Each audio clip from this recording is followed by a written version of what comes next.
Hello, it is Leslie Lois Unfiltered. How are you doing? A couple of things for today. First of all, I want to talk about, wow, the tornadoes that hit in Nashville in the middle of Tennessee. The damage that has been done is just crazy. As of a little while ago, I believe they now said 22 people have died, and it's just so sad. I know a number of people that live there, and they've been posting on stuff. The good news is they're okay, and in fact, my one friend, her husband and their son were going to help out a friend of theirs who did have damage to their place, and it just, if you've seen any of the coverage, it looks awful. So my thoughts and prayers are definitely going out to Nashville and to Tennessee, man, that's just really awful. All right, today's Tuesday, so I want to kind of go on a happier note with Happy SHOESDAY. I'm doing a more of a, you know me, like boots have been my thing lately, and for this, like the winterish, springish weather, this is what I'm showing you today. I love these things. They're so fuzzy. Yeah, these are my dogs. I have these in my purple and I have them in brown, and they're so comfy. And I'm going up to Prescott this weekend, so I may take these along because these might be perfect up there, because it's a little bit colder than it is down here in Tucson. So happy SHOESDAY. That's what I'm highlighting for you today.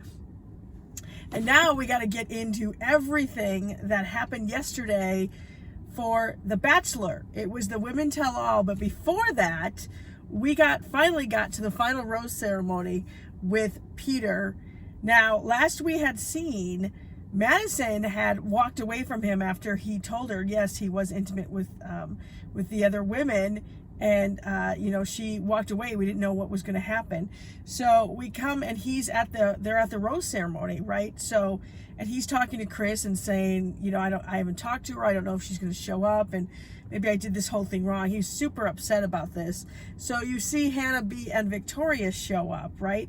And they're standing there waiting, and they see Peter off in the distance, and he's looking to see if Madison is there, and she hasn't shown up. And you're thinking, and at one point, one of them was like, "Where's Madison?" And you're thinking, maybe she won't be there, right? Yeah, no, they totally made it so climatic. And then what happens? You hear a door shut, and sure enough, Madison does show up, which I thought was pretty interesting, considering how she said she wanted to stand by her convictions. So she does show up. So I'm thinking, well, of course she's going to get a rose. So my fear was, I really felt like Hannah Ann should get a rose. And so I was a little worried about who he was going to give the rose to first, right? He gives it to Hannah Ann first. And I kind of at that point knew, there's no way he's not going to give it to Madison after everything that happened. Can you imagine that? If then he suddenly doesn't give her the rose? So I figured Victoria was going home. And that is exactly what happened. He picked Madison, and she actually didn't come right up to him and accept the rose. She kind of made him like sweat a little bit. She finally walked up to him, and then when he gave her the rose, she kind of didn't take it at first and waited a few dramatic seconds before she finally accepted the rose. And I just feel bad too, not necessarily for Victoria. I think he was dead on when what he told her. He's like, I really did have strong feelings for you, and I was falling in love with you, but his other two relationships are further along because she made it so difficult for him the entire time that they were together. So, and she kind of understood that. So I thought that was good that she took it that way. But when he came back and he gave both Hannah Ann and Madison a hug, he really lingered on the Madison hug, like uncomfortable for Hannah Ann as she's standing there. I mean, I'm sure she's like, what the heck, you know, are you just, you know, bringing me along to break my heart? That's what I'm thinking. So then we go into the women tell all. Oh my gosh, the first 5 minutes, it's you know, because he shows the drama of the season with all the girls and stuff. And I don't know if Champagne Gate was brought up first or not, but at one point, literally early on, all the women were talking over each other, yelling, like to the point where I was like this, like trying to watch, going, oh my God, what am I seeing here? Like, really, it was just nonstop. Like I almost turned it off at that point, because I'm like, if this is how it's going to be the rest of this episode, man, there's no way to be able. You can't hear anybody. Like they're all like have their opinions, and no one wants to listen to each other. It was crazy, and Chris Harrison is just sitting there. I don't know how he took it, because there's other people in the audience going like this too, like, shut up. That's why I wanted to yell, like, stop. And finally Chris is like, hold on, like, okay, let's kind of take a break and then come back. And they did talk about Champagne Gate, and Kelsey, I have to say, really owned up to it. She's like, did I totally overreact? Absolutely. And she's like, the emotions got the best of her, and she completely overreacted, and she's an emotional person, and she doesn't say sorry if she doesn't apologize for that, which I think was pretty cool. And then they talked a number of things about the Aaliyah thing and Sydney and those two like going at it.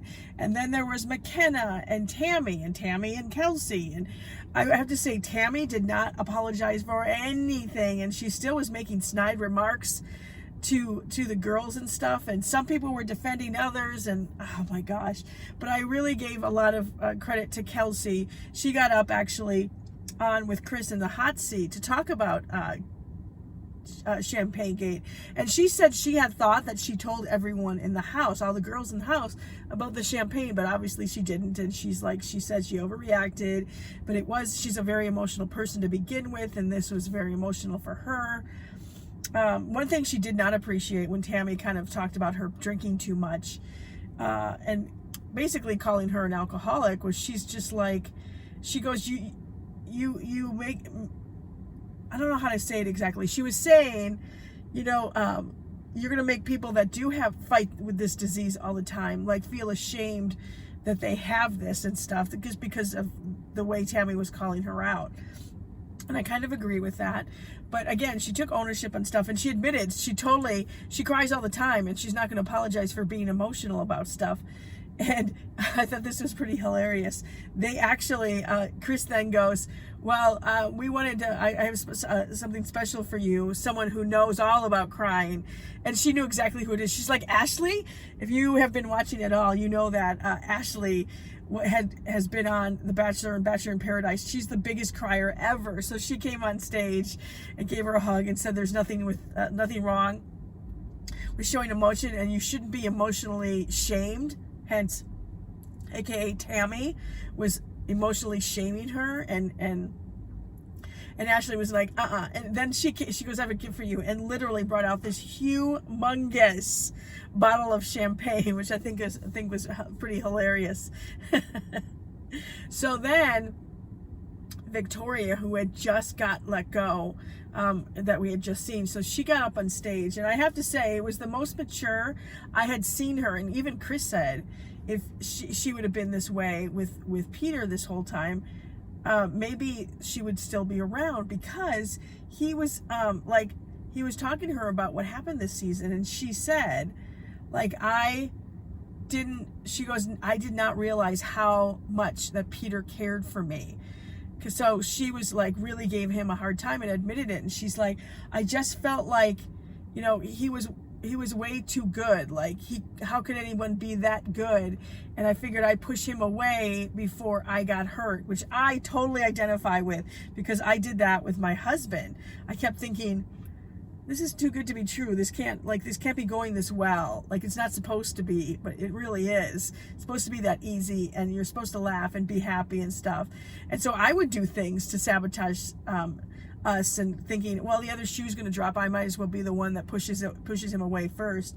Thank goodness he did not walk away. And actually, Peter didn't really either, but that hindered their relationship compared to the other ones. And she totally admits responsibility for that and feels bad for what she did to Peter, which I thought was very grown up of her. And she Chris brought up the allegations that were made against her, that she has broken up marriages. She said that is not true at all. So, okay.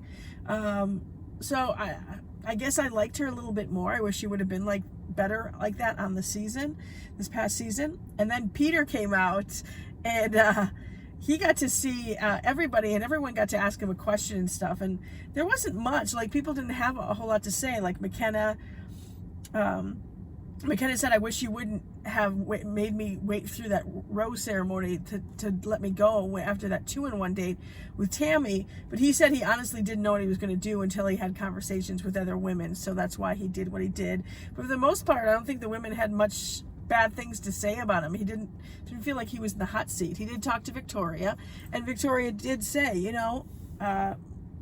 hey, I'm it was my fault. Like, I wish I would have opened up more to you, and I'm sorry for what I put you through, which I thought was pretty cool. And then it was a little bit of a surprise, but Bachelorette Rachel came out to discuss something. And they've discussed this in the past, but I guess it's gotten really bad. I just don't understand it. Is like the cyberbullying to her, to all these other women. Like, every woman on that stage raised their hand that they have gotten really mean comments posted on their social media accounts or private messaged. Tammy's even gotten work email from people like saying really awful things. Like, someone said something about Kelsey about how emotionally unstable she is, and why don't you just kill yourself? And some of the racial slurs people were saying, it was awful. Like, I don't know what is wrong with people. Why would you ever say that? I am a huge fan of the show, and I have really strong feelings about stuff, and I may not like someone, but I'm not going to say things like that to people to make them feel little and not feel good about themselves. What is, like, those people that are making those comments are the ones that don't feel good about themselves. And they would never say that to you, to your face. And it's just like, oh my gosh, people. It's so frustrating. So I'm glad they addressed it. I'm curious to know how many of those people are women doing that to other women. I hope it's not a large number, because we can't be tearing each other down. We should be lifting each other up, okay? There, I'm off my soapbox on that. So they wrapped it up by basically kept teasing. Peter still doesn't know what he's going to do. So I don't know what happens. It all looks like it's going towards Madison, which is, I think, is unfair to Hannah Ann. So I don't know what's going to happen. He apologizes to somebody. I don't know why. I don't know what happens right before he's going to ask someone to marry him. I don't know if they change their mind. It's a 2-night finale next week, which probably means it's going to be probably 2 hours or even 3 hours on Monday and another 2 hours on Tuesday till we figure out and find out what's going on. Oh my gosh. Yeah, so there it is. That's my take. Okay. I will talk to you again tomorrow. I'm going to have Patricia Kirkman, numerology. It's a new month, so I'm going to talk to her about what this coming month has in store for us, okay? So check that out tomorrow. Thanks for watching. Please, if you haven't subscribed, please subscribe. Get your friends and family to subscribe to my YouTube channel. It's Leslie Lois, Lois. I always put something at the end of this as well. So thank you for watching Leslie Lois Unfiltered. See ya.